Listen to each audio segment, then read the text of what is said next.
اب دیکھیں نا کہ مطلب یہ کہ مذہبی معاشروں کو سیکولر بنانے کی جو کامیاب ترین تجربے ہیں وہ لبرلزم اور لبرل نیشنلزم کے ذریعے ہی ہوتے ہیں. جیسے یورپ میں ہوا،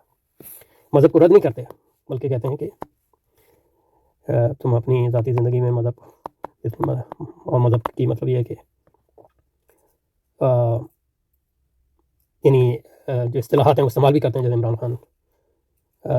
مدینہ کی ریاست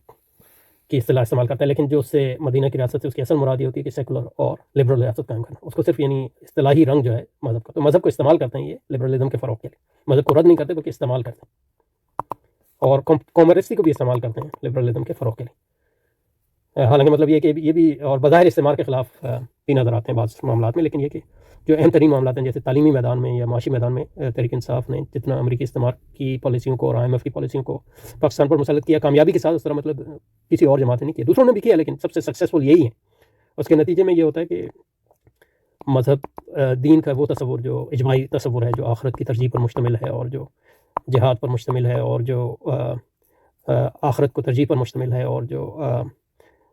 تقوی اور زہد پر مشتمل ہے، اس کے مقابلے میں مذہب کا ایک ایسا تصور آتا ہے جس میں مطلب مذہب اعلی کار بن جاتا ہے سرمایہ داری کے فروغ کا، ترقی کے فروغ کا، قومی تفاخر کا وغیرہ وغیرہ.